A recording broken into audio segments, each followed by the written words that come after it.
may instruction si Presidente. Kasi every year, may 100 billion si Presidente. Hindi ko Grabe. Sabi ni Amina Pangandaman, ha? Boses ito ni Saldico, ha? Oh. Ewan ko lang kung saan ito nakuha.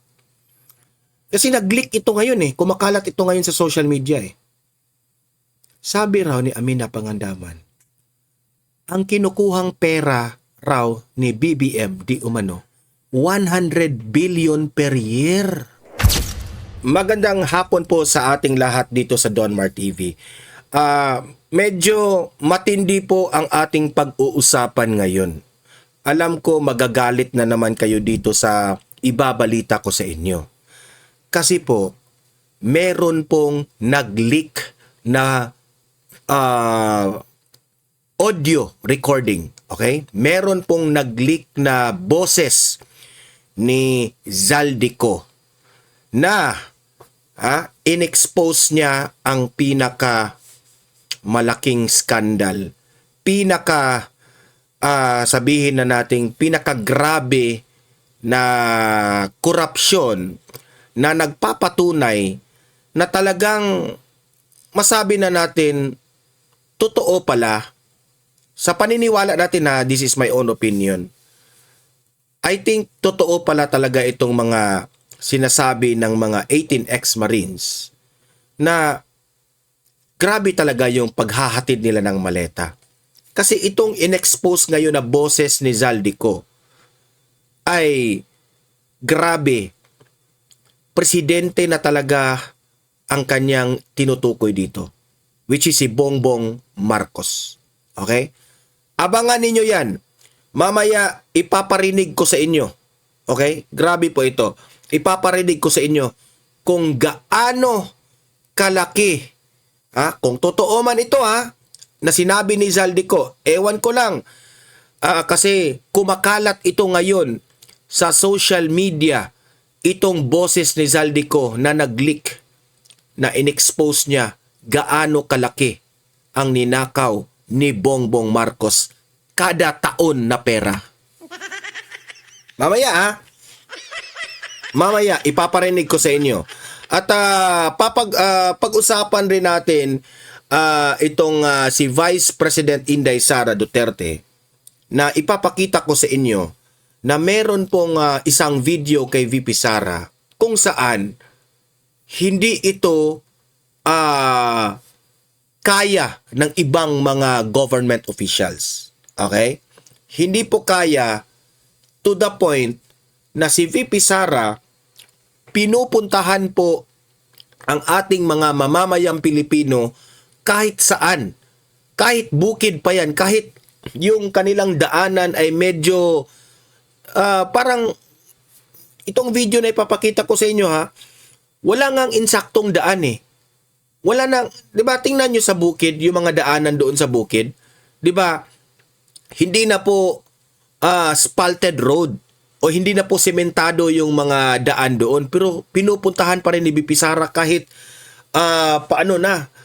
paangat na yung lugar para lang makatulong sa taong bayan. Mamaya ipapakita ko yan kasi sabi ko talaga sa sarili ko, wala talagang ibang politisyan na nakagawa nito. Okay? Kung meron man, pero hindi natin nakilala, pero ito, Vice President ito Vice President ito, pinupuntahan talaga. At dahil sa sobrang pagtatrabaho ni VP Sara Monday to Saturday, inis na inis itong mga House of Representative na mga prosecutors na mga sinabi nilang crocs. Yung sina Luis Tro ba?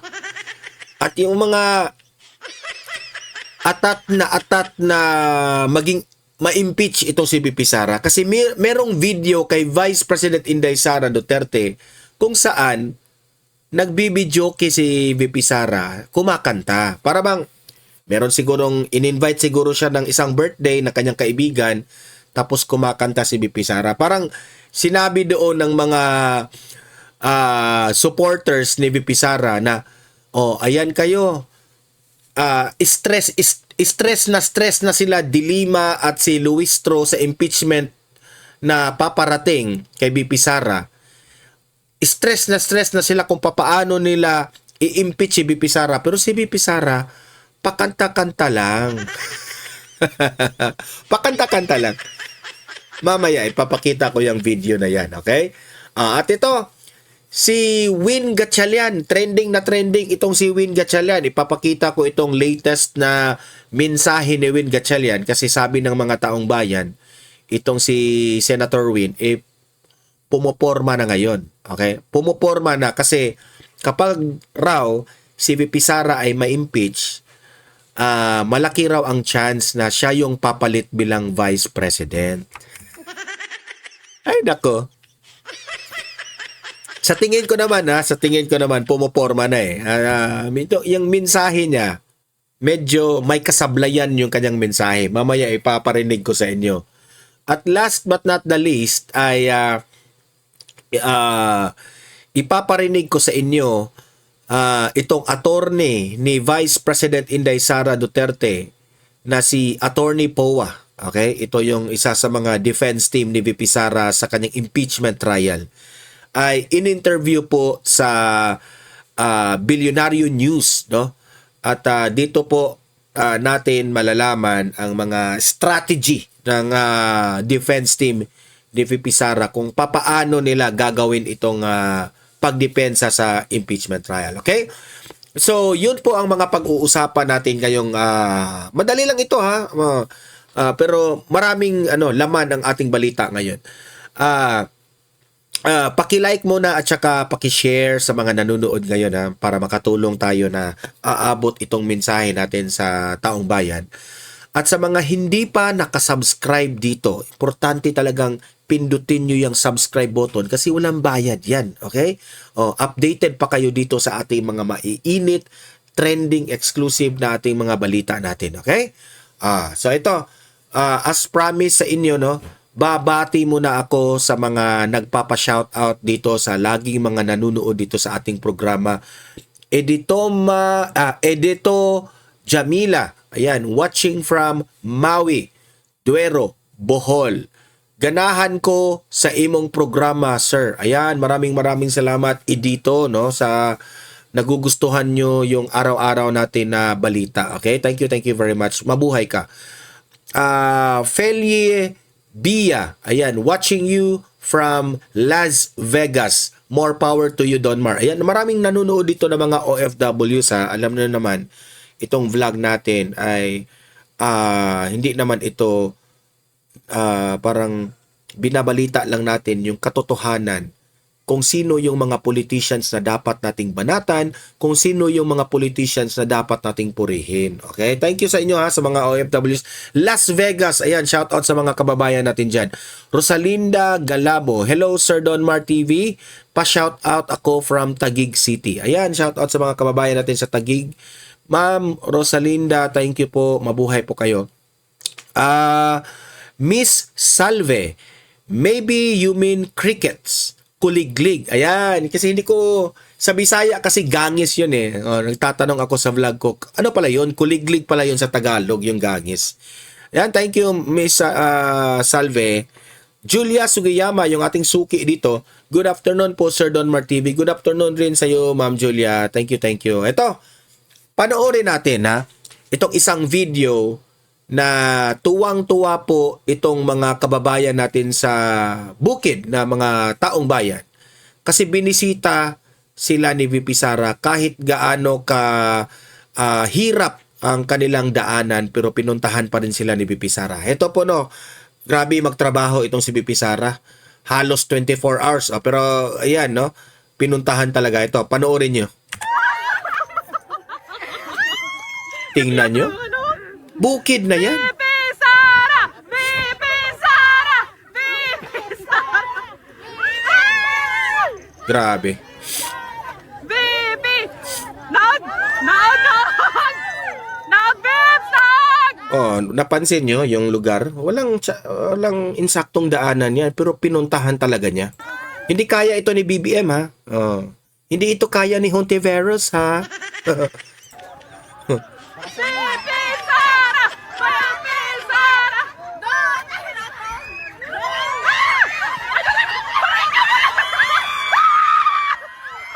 Ayan o, na ano na, si VP Sara, pababa na sa sasakyan.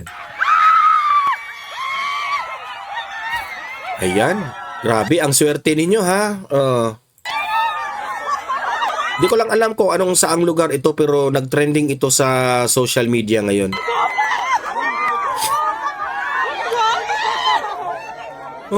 Grabe, kita mo yung kilig ng taong bayan, di ba? Kapag si VP Sara na ang dumating. Pero kung si Nahong Tiberos, parang wala. Hi, babes! Papakay ka, babes! Papakay ka!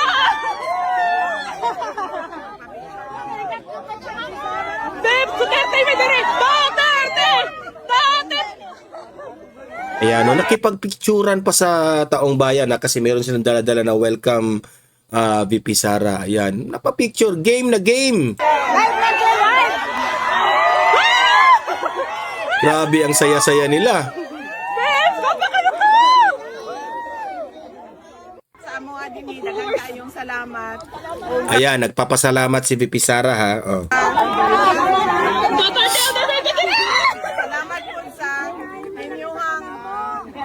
Salamat po sa inyong padayon nga suporta sa among opisina. Kung sa inyong pag-ampo para kay dating President. Yung po ginamos eh. Tingnan nyo ha, yan po yung short clip lang yun. Short clip lang yun. So, inanalyze ko itong video na ito no?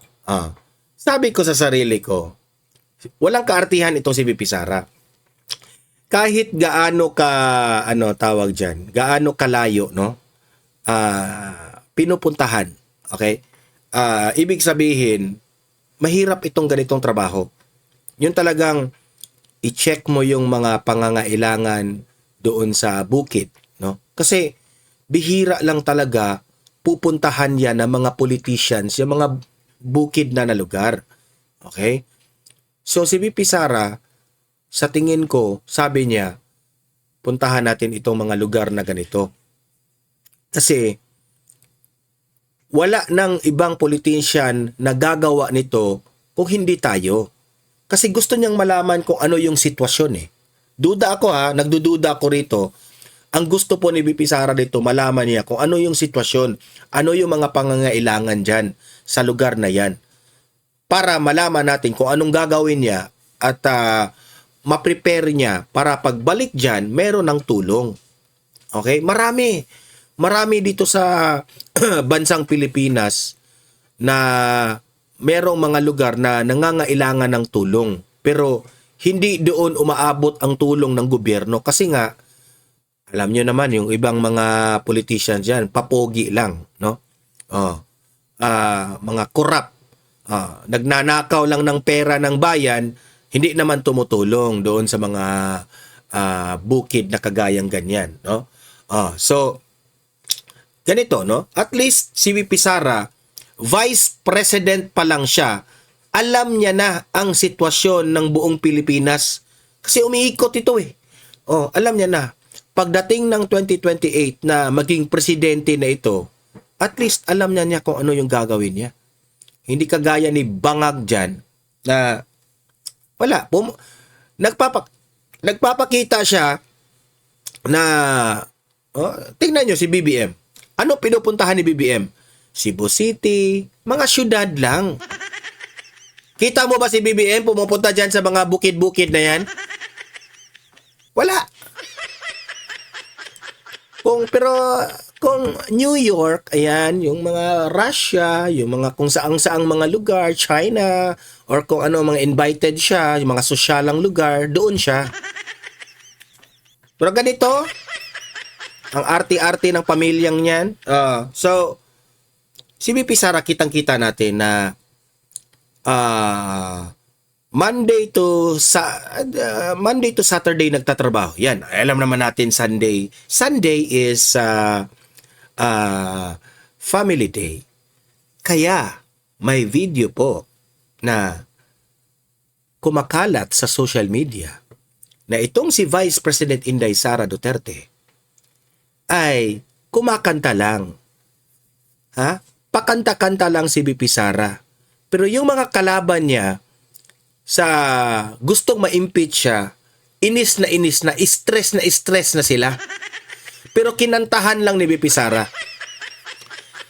Hindi ko lang maparinig sa inyo yung kinanta niya kasi ma-copyright tayo dito. Pero ipapakita ko yung video na yan. Ito ha, ipapakita ko sa inyo itong video na ito ha. Ito. Panoorin natin. Ayan. Ayan. Kumakanta siya dyan. Yung video ha.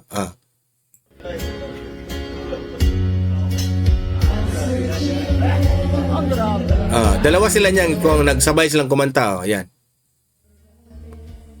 Inaan lang natin. Ayan. Kumakanta siya. Ayan. Yung mga kasamahan niya, ewan ko lang kung nag-iinuman, pero sa video na ito, kitang-kita mo talaga na parang invited siya sa isang birthday. No? Merong okasyon. No? Sasabihin na naman yan ng mga dilawan at mga loyalista na, si BP Sara, pera yan ng taong bayan, nilulustay. Nag-iinuman sila. Alam nyo naman, sisiraan na naman, bibigyan na naman ng malis itong video na ito, di ba? Siyempre, na-post po ito Sunday. Sunday po ito na-post. So meaning to say, kung i-analyze mo, Sunday, it's family day. I think mayroon siyang kamag-anak na, ewan ko lang ha, kung sinong kamag-anak ang nag-birthday sa kanya. So, having a good time, Sunday, family day, kumakanta. Pero ngayon, inis na inis yung mga kalaban. Sina Dilima at si Luistro, inis na inis na. Inis na itong mga kalaban. Pero si BP Sara, pakanta-kanta lang. Na. May labot, bibim. Yawa ka. Yan ha. Pasensya na kayo. Basta, magalit sila kung magalit na sila dito kay BP Sara. Yan. Ulitin natin. BP Sara, can you sing for us? Yan. Kumakanta yung presidente natin sa 2028. Yan. Parang anak yan ni Kong Pulong.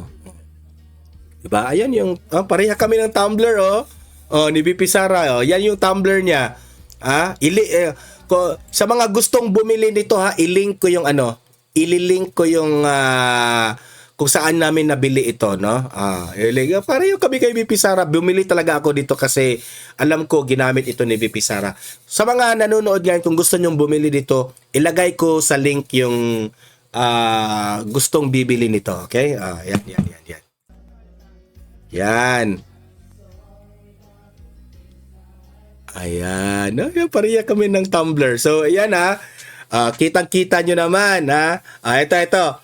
Panoorin natin itong si Win Gatchalian na parang pumoporma na ngayon parang feel na niya siya yung papalit kay BP Sara kapag may impeach si BP Sara. Ito, panoorin ninyo.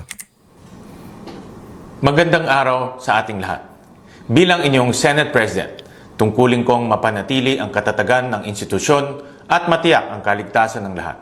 Malinaw ang layunin natin. Tiyakin ang kaligtasan ng mga senador, kawani, mga media, mga bumibisita sa Senado at ng publiko. Yan binati ko siya. Kasi alam nyo naman noong panahon po na nakuha ng mga Cayetano Black yung majority, ingay sila ng ingay, iyak sila ng iyak.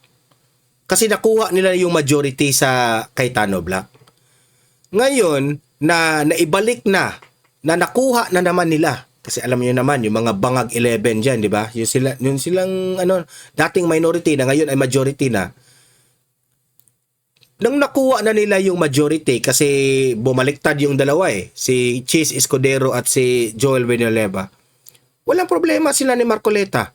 Walang problema sila ni Cayetano. Wala. Tanggap nila kagad. Pero nung sila nakuha ng majority nila Cayetano, grabe. Parang problemado sila.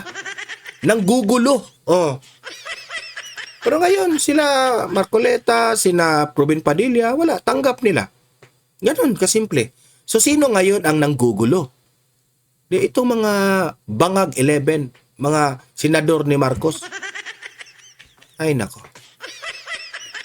Nais kong iba Tapos ngayon, nung sila na ang majority, hindi na. Pinakawala na nila yung strict policy dyan sa Senado. Tingnan yung mga hipokritong ito. Di ba? Nung panahon nila Marcoleta na papuntahin nila yung mga 18 ex-Marines para isiwalat yung kabalastugan nila, ay strict policy, strict security. Strict ha, strict. Kasi may threat raw, may threat. Ngayon, na sila na yung majority, wala nang threat. Pwede nang pumasok ang mga bisita. Sis, pautot ninyo? Takot lang kayo sa Brave 18? bahagi ang ilang detalye tungkol sa mga hakbang sa seguridad na kasalukuyang ipinapatupad sa Senado. Una, patuloy ang ating Ginagawa lang ninyong rason yung security na yan kasi para hindi magkaroon ng hearing sa Blue Ribbon Committee. Aminin nyo na. Paano pa kayo Pakorne pa kayo pakikipagtulungan sa ating security agencies upang mapanatiling ligtas ang ating institusyon. Pangalawa, papayagan na ng Senado ang pagpasok ng mga bisita. Papayagan na raw nila. Kasi majority na nila Takot lang sila sa Brave 18. Alinsunod sa Visitor Management System na ipinapatupad ng USAA. Kabilang dito ang patuloy na inspeksyon sa mga pasukan, pagpapakita ng wastong identification, pagbabantay sa paligid ng Senado at iba pang hakbang upang tiyaking ligtas ang lahat. Kasabay nito, bukas ang aking tanggapan sa anumang mungkahi.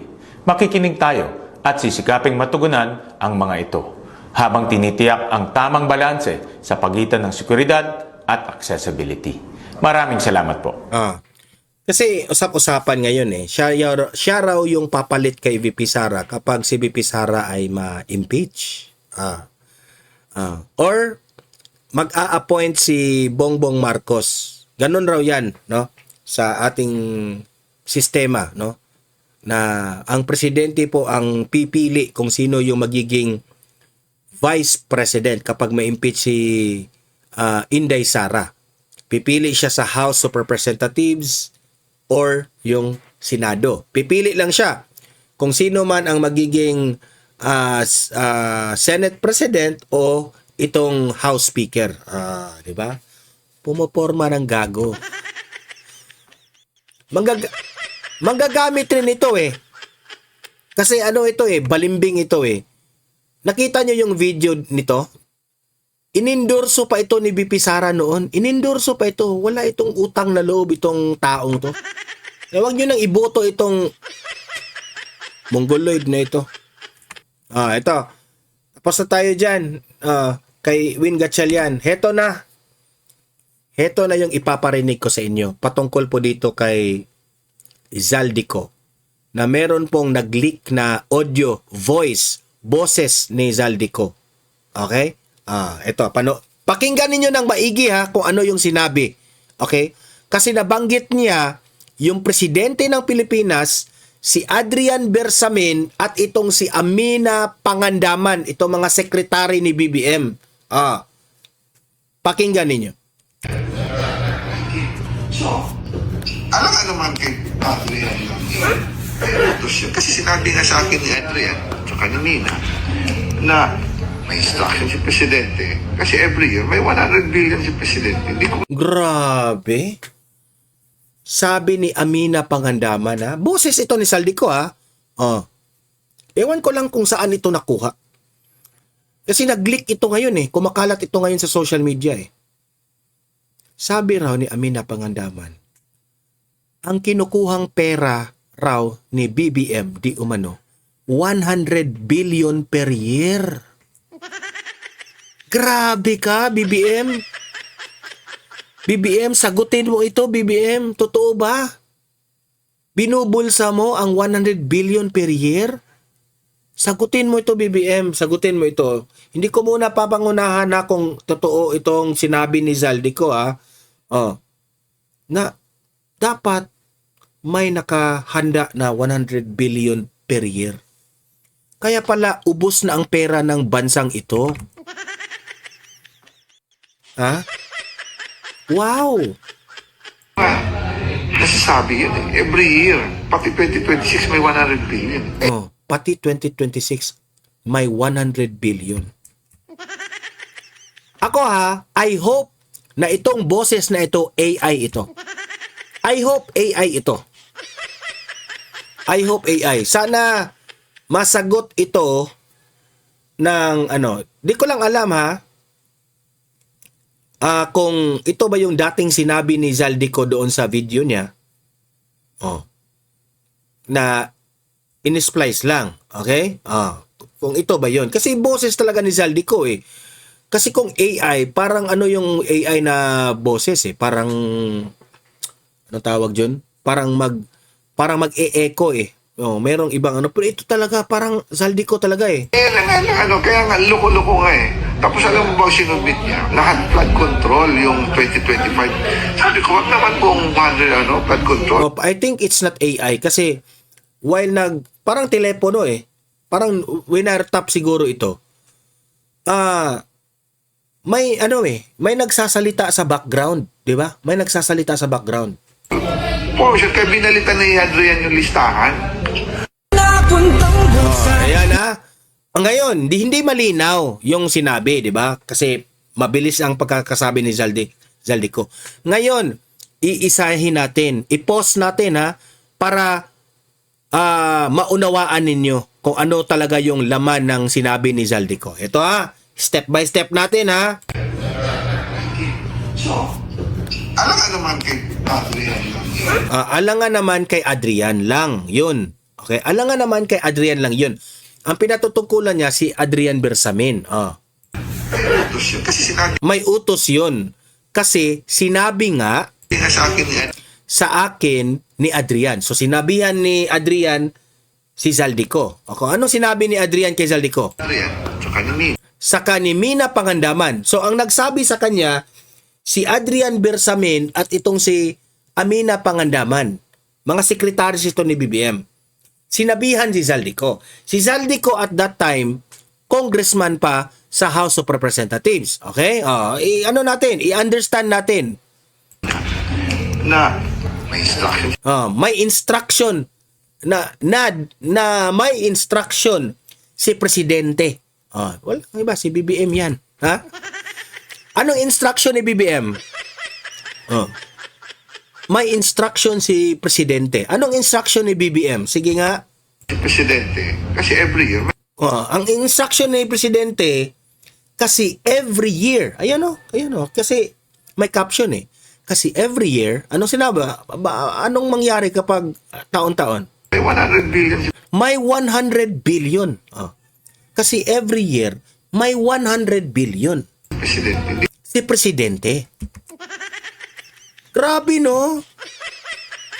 Ganyan na ba katindi ang pangangailangan? May 100 billion every year? Wow! Di ko nga nasasabi. Di ko nga nasasabi yun eh. Sabi ni Zaldico ha, di ko nga nasasabi yun eh. Yun eh, every year. Every year. So meaning to say, hindi niya kayang sabihin kasi 100 billion nga. So parang tinitiklop lang nila ang bibig. Basta meron ng instruction na 100 billion a year. Ganon. Basta may instruction na 100 billion a year. Tiklop na lang ang bibig natin. Ibigay na lang natin. Parang ganon yung ibig sabihin ni Zaldico. Pati 2026 Pati 2026. may 100 billion. So, anong year na nag-start si BBM? 2022 siya naging presidente. So, kung meron siyang 100 billion a year, 2022. So, start tayo sa 2023. 2023, 2024, 2025, ngayon, 2026. Meron na silang 400 billion. Kasi 100 billion a year eh. BBM, kung totoo man ito na meron kang ninakaw na 100 billion a year, na meron ng 400 billion na ninakaw mo, isauli mo yan sa taong bayan kung totoo man itong sinabi ni Zaldico, ha? Grabe naman yan. Grabe. Sa 400 billion na yan, ang dami ng mga pasyente sa hospital na matutulungan yan. Problema pa naman kung magkasakit ngayon dahil ang hospital sobrang mahal. Tapos kayo dyan, nagnanakaw lang kayo ng 400 billion a year. Wow. 100 billion a year. So, a total of 400 billion kasi pang-apat na niya eh. Wow. Kaya nga, No. loko nga eh. Kaya nga eh, loko-loko nga eh. Oh. Tapos, si Zaldico ang dinidiin ngayon. No wonder, parang maniniwala ako dito kasi si Zaldico nag-iingay na ngayon kasi siya yung dinidiin sa lahat na ikaw yung kurakot. Ikaw yung kurakot. Ikaw lang, ikaw lang, ikaw lang.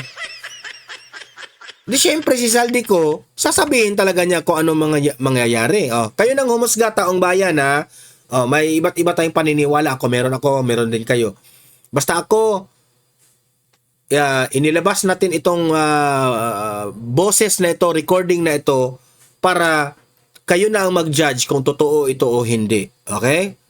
Tapos alam mo ba, At tapos alam mo bang sinubmit lahat. niya lahat.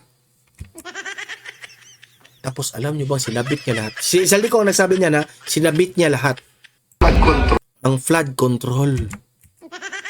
Doon sa flood control kinuha.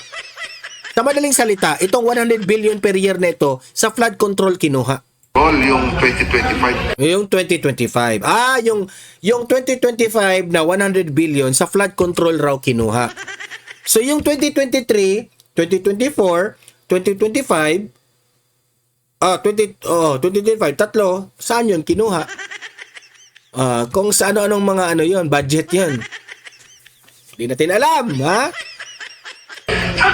Sabi ko, wag naman. Sabi ni Zaldico, ha? Sabi ko, wag naman. So, medyo, sa tingin siguro ni Zaldico, grabe naman itong pagnanakaw na ito. Sobrang laki naman. So, sabi niya, wag naman. Naman buong 100, buong 100, flood control. flood control. So, kung yung flood control, trillion ang budget doon, at least kumukuha lang sila ng 100 billion per year. Ayon yan kay Zaldico, ha? Sa kanyang ni-reveal. Portion, kaya binalitan na ni Adrian. Kaya pinalitan na ni Adrian. Okay, sabi niya, bakit pinalitan ni Adrian? Yung listahan. Yung listahan. Pinalitan raw ni Adrian yung listahan. Bakit ba? Para hindi obvious? Kaya pala si Adrian at si Amina Pangandaman ngayon tinanggal na bilang secretary para safe na sila. Okay? Parang ganun. Mako-connect na natin sa ating analysis yan. Kaya pala sila nag-resign. Nagtatanong tayo. Kaya ba nag-resign kayo para tahimik na lang? Ganon. Hindi na mabubuking ang ganito. Grabe guys. Ay nako. Kung totoo man ito, the biggest scam in the Philippines. The biggest scandal. Yun ang Kayo nang humusga, taong bayan. Anong masasabi nyo? Ulas lang. Kung totoo man ito, talagang kayo nang humusga. Sa tingin ko naman in my own opinion, the way I heard the voice of Zaldico, hindi yun AI. Sa akin yun sa akin yun. So, taong bayan? Loyalista, dilawan, pinklawan. Mga hipokrito kasi kayo eh. Duterte lang kayo ng Duterte, sisi kay Duterte lang kayo kasi yan ang problema sa inyo. Yan ang problema sa inyo. Di nyo na alam, ninakawan na tayo ng malaki. Kung totoo man ito. Okay? Kaya nang umusga.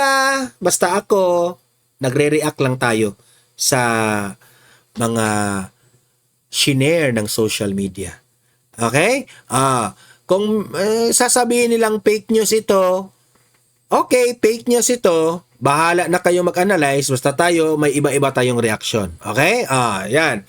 So ito, last but not the least, bago natin ito, pakikinggan muna natin si Attorney Poa patungkol po sa impeachment strategy nila dito sa impeachment trial ni BP Sara. Ito po, panoorin po natin itong lahat at makinig tayo. Spokes of the defense team, Attorney Michael Poa. Welcome back to the Spokes, Attorney Poa. Thank you for having me Thank you here, for- Attorney Margo and Attorney Mike. It's Welcome, a pleasure welcome. to meet both of you for the first time, actually. I wanted to say thank you for guesting here, even if it's not Attorney Trixie. Hindi naman ako namimili ng host. Thank you But po. really, thank you, It's a because pleasure, but it's a I have to pleasure. admit that you have been a very effective spokesman for the thank Vice you, sir. President. You're very kind. Very clear and very level-headed, no? But now, now that you're here with the spokes, we expect you to keep that same level, despite the tough questions that you'll be given to later on. I will now, from, try. I will From the try. defendant's perspective, Attorney Poa, what should the public expect Yan. from the impeachment trial that will start next week, Ano July yung 6th, dapat nating aabangan? if I'm not mistaken? Opo. Well, on the part of the defense, of course, no, ang isang hangarin natin is really maipaliwanag sa public kung ano ba yung proseso. Because we keep on talking about, we have to go through the process, appropriate forum, etc. So I think it's very important, aside from, of course, the legal side of things, no, is that on a daily basis, we are also able to explain to the public kung anong naganap. Diba? Kasi kung hindi nila maintindihan, because, in a court setting, things tend to be a bit technical. Yes. So I think it's very important. But on the part of the defense, we've been preparing for this for over a year now.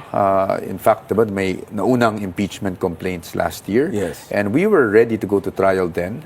And we're ready to go to trial now. So sa atin, siguro kailangan maintindihan din ng publiko, it's good that you asked that question, that the first to present their evidence would be the prosecution. Yes. No? So tayo, we're hoping that the public would be patient enough to also wait, no, para sa ebidensya naman ng defense. Ano po ba talaga yung process? So, ang next po natapos na po yung pre-trial conference last week. So, ibig sabihin ni Attorney Poa, handa na sila para ipakita sa taong bayan itong mga ebidensya na magpapatunay na yung mga aligasyon at mga akusasyon ng nila Luistro na mga prosecutors dyan sa mga crooks dyan sa House of Representatives ay gawa-gawa at mali. Okay? Paninira lang. Handa na sila na patunayan na mali yun lahat. Yes. opo. Nag-marking of the evidence. And then, may inaabangan pong pre-trial order. Yes, and I think the pre-trial order is supposed to be issued today. Today, tomorrow. The last time I checked, I think it was supposed to be today. Once that pre-trial order is issued, it's supposed to basically encapsulate whatever happened in pre-trial. We will be given time to comment, no, on whatever is in that order. So hopefully, if we get it today, we'll be able to comment. Kasi maraming mga nangyari din naman ng pre-trial that's why we're awaiting kung ano yung lalabas eksakto sa order. And if there's a need to comment, we will comment. But so far, wala namang changes doon sa July 6 na first trial date. Dun sa comment niyo po, pwede po ba kayong mag-object to anything? Like, for example, to certain witnesses? Or 57 daw po yung witnesses nila? Oo. Well, so witnesses naman, usually you don't object until the time that the witnesses are being offered. No? So pag umupo na sa stand and they give you the purpose and they give you the offer, then that's the time we can object to the witnesses. Sa ngayon naman, parating ako tinatanong, anong masasabi mo na kinuha ng prosecution ng witness si ganito, si ganyan? It's well within the prerogative of the prosecution to be fair with them, no? Kung sino man ang gusto nilang ilista. They have, I think, 57. Yes. And then you have 90, no witnesses, di ba? Opo. So, siguro, Imagine that one ha. Yung ano raw, prosecutors ha, sina Luistro. Meron raw silang 57 witnesses. Okay? Sila naman, ng defense team, meron silang 90 plus witness. Mas maraming witness nila. Kasi, ganyan eh. Kapag ang witness, mas marami yung sa defense, meaning to say, maraming makapagsasabi sa katotohanan. Makikita natin ito pagdating ng sa impeachment trial. kung if it, 90, Sobrang dami. if okay sa inyo to share, no? Siguro para malaman natin mga nakikinig, who are the witnesses not listed as witnesses for the prosecution na witnesses niyo? Actually, marami sa witnesses namin ay sinasabi nga nila, we're mirroring their witnesses, no? But I the other day during a press con, Siyempre, dipensya sila eh. So yung witness ninyo, didepensahan namin yan. took exception to that because we're not mirroring because sabay lang kaming nagbigay ng pre-trial brief, Correct. no? Paano nila kasi ang bintang nila ni Luistro, ano raw? Parang sinasalamin raw nila yung kung ano yung witness. Parang ano nila ba? Paano yan? Nagsabay-sabay kayong nag-pass ng ng mga witnesses, di ba? Meron pa ba silang oras para gayahin yung mga witness ninyo? Namin. So it's not as if we copied it. But most are similar to their witnesses. Siyempre, yung mga nakita nyo na lumabas sa Committee on Justice. Now, we left out kasi certain witnesses, especially their names, for security reasons. So, maaaring doon nagkakaiba yung mga witnesses namin. But I cannot share their names for security purposes. And that's part and parcel of yung guidelines na binigay sa amin sa pre-trial conference, no, na pwede kaming hindi i-name yung witnesses for as long as we state the purpose, kung ano yung purpose nila for being, ano. And What do you So, yun lang ha. Diyan ko lang muna kayo bibitinin. Okay? Pakinggan pa natin ito. Pero patungkol ito sa mga witnesses yung ine-emphasize ko dito, no? Dito mo talaga makikita na walang kasalanan si VP Sara. Basta ang dami mong witness, no, na makapagsabi na yung witness ng kabila, ika-counter yan ng mga witness dito eh. Kasi sila gumagawa ng witness.